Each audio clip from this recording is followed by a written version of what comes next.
साथियों नमस्कार, स्वागत है आप सभी का आपके अपने चैनल आ रहे हैं स्टडी 24/7 में। तो साथियों आज की वीडियो में हम लोग चर्चा करने वाले हैं भारत के इतिहास के बारे में। तो भारत का इतिहास चूँकि हम प्राचीन भारत इसके अंतर्गत पढ़ चुके थे, जिसमें हमारे 1 से लेके और ये 10 चैप्टर जो है पूरे कर दिए थे हमने।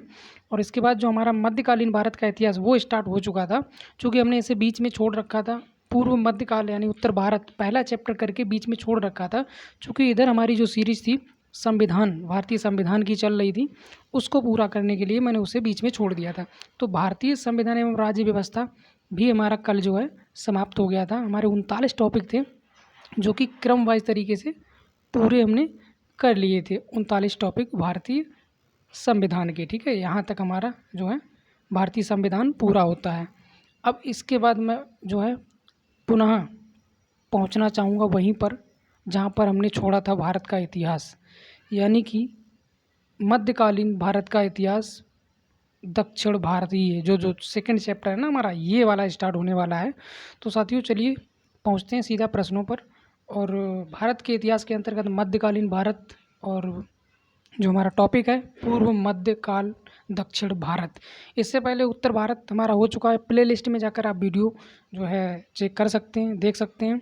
और जो भी साथी कॉम्पिटिटिव एग्जाम की तैयारी कर रहे हैं, तो सभी साथी जो संविधान की सीरीज पढ़ना चाहते हैं तो वो भी प्ले लिस्ट में जाकर आप चेक कर सकते हैं। सारे टॉपिक संविधान के हमने कंप्लीट करवा दिए। तो चलिए बिना देरी के पहुंचते हैं आज के टॉपिक पर। तो आज का टॉपिक है हमारा पूर्व मध्यकाल दक्षिण भारत। तो चलिए स्टार्ट करते हैं, कुछ महत्वपूर्ण प्रश्नों को देख लेते हैं इसमें। तो पहला प्रश्न है हमारा, बादामी में दुर्ग का निर्माण करवाने तथा बादामी को राजधानी बनाने का श्रेय किस चालुक्य शासक को जाता है? तो ये पुलकेशिन प्रथम, ठीक है। अगला प्रश्न है, किस चालुक्य शासक ने थानेश्वर व कन्नौज के महान शासक हर्षवर्धन को नर्मदा के तट पर परास्त किया और उसे दक्षिण में बढ़ने से रोका?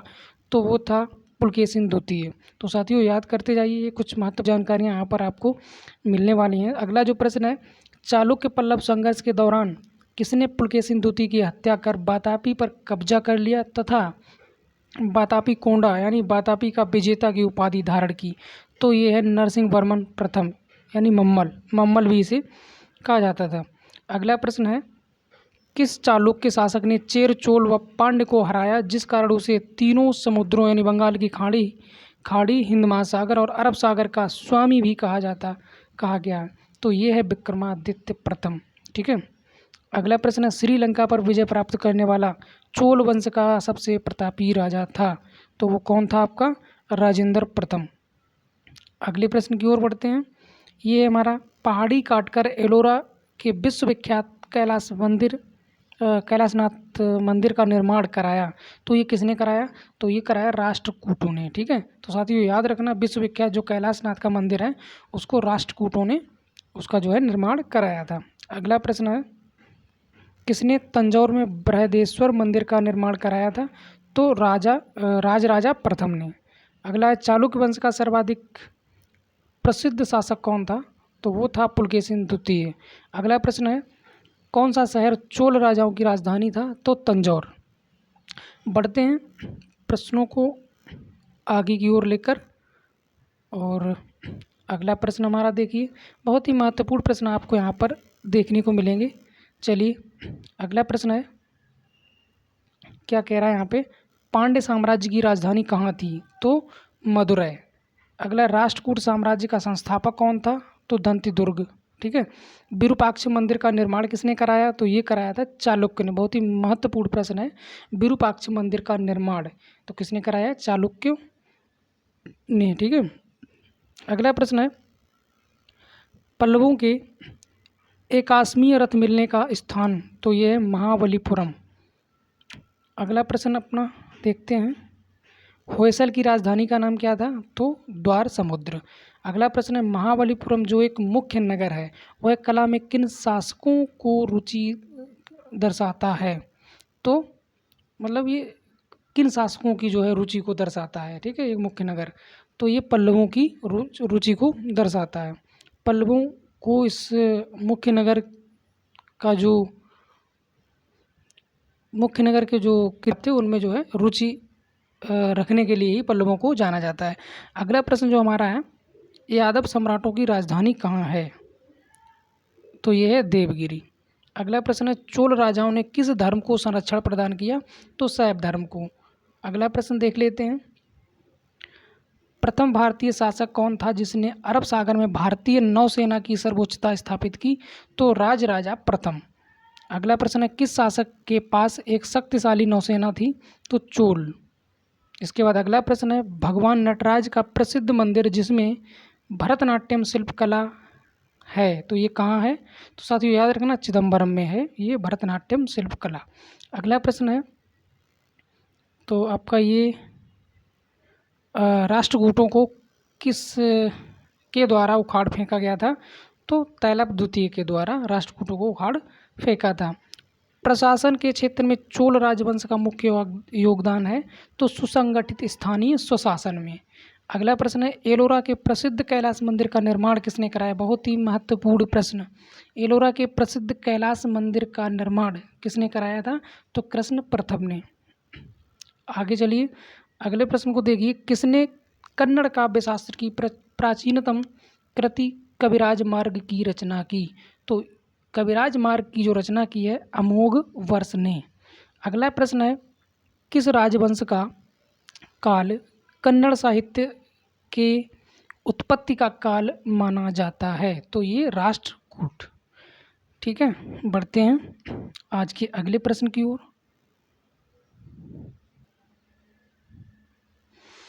देखिए अगला प्रश्न, मंदिर स्थापत्य कला की द्रविड़ शैली का आरंभ किस राजवंश के समय में हुआ? तो पल्लव राजवंश के समय में हुआ आपका द्रविड़ शैली का आरंभ। अगला है, चालुक्य विक्रम संवत का प्रचलन किसने किया? तो विक्रमादित्य 6। ठीक है, छठे में भी विक्रमादित्य हुए, इन्होंने चालुक्य विक्रम संवत का प्रचलन किया।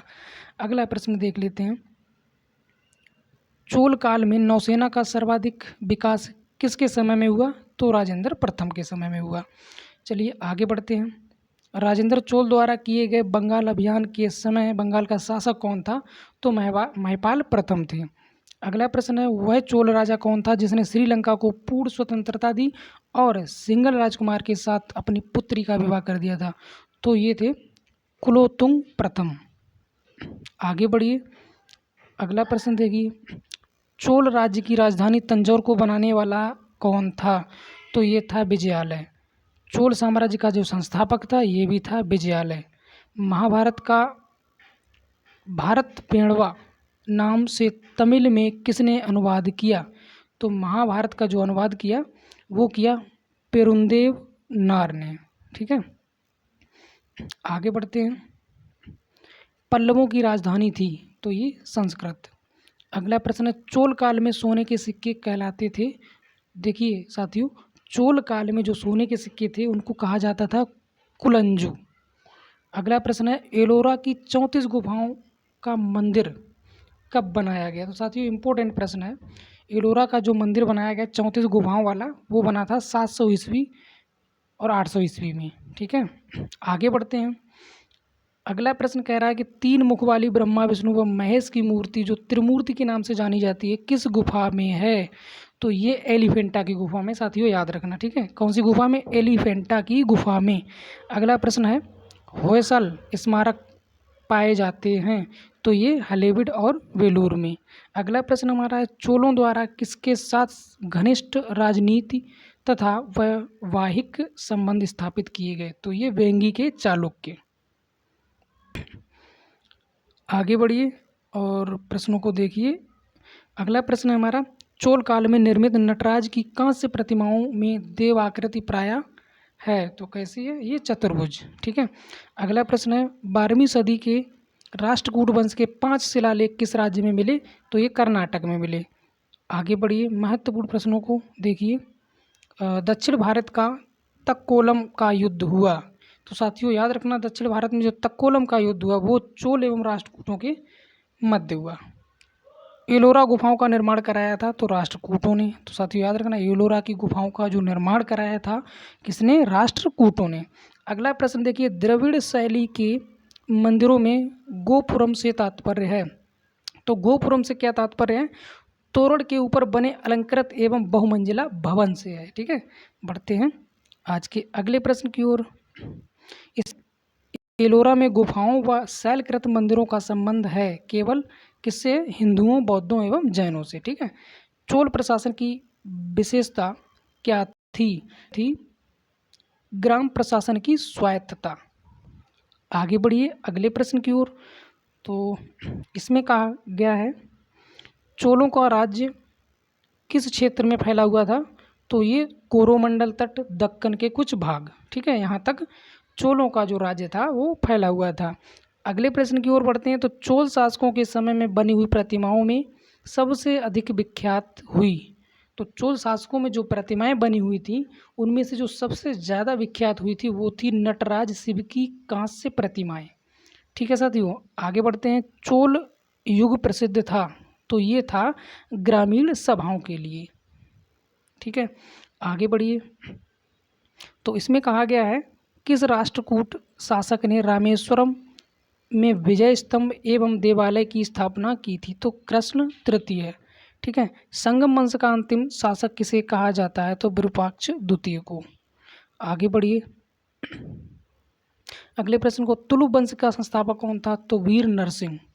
तुलुप वंश का संस्थापक वीर नरसिंह। तुलुप शासक कृष्णदेव राय को किस कृति में सबसे शक्तिशाली राजा बताया गया? तो बाबरनामा में। ठीक है, आगे बढ़ते हैं। इसमें कहा गया है किस बादशाह को दक्कन का नीरो कहते हैं? दक्कन का नीरो इंपॉर्टेंट प्रश्न है। हुमायूं शाह को कहा जाता है। किसको? हुमायूं शाह, दक्कन का नीरो। ठीक है, आगे बढ़िए। आयंगर व्यवस्था किस प्रशासन से जुड़ी थी? तो ग्रामीण के प्रशासन से आयंगर व्यवस्था जुड़ी हुई थी। आगे बढ़िए अगले प्रश्न की ओर। चांद बीबी किसकी पुत्री थी? तो साथियों याद रखना, हुसैन निजाम शाह की पुत्री थी चांद बीबी। चांद बीबी का विवाह किसके साथ हुआ था? तो अली आदिल शाह के साथ हुआ था। गोलकुंडा राज्य की स्थापना किसने की थी? तो कुली कुतुब शाह ने की थी गोलकुंडा राज्य की स्थापना। आगे बढ़ते हैं अगले प्रश्न की ओर। मालवा स्थित बाज बहादुर तथा रानी रूपमती का महल किसने बनवाया था?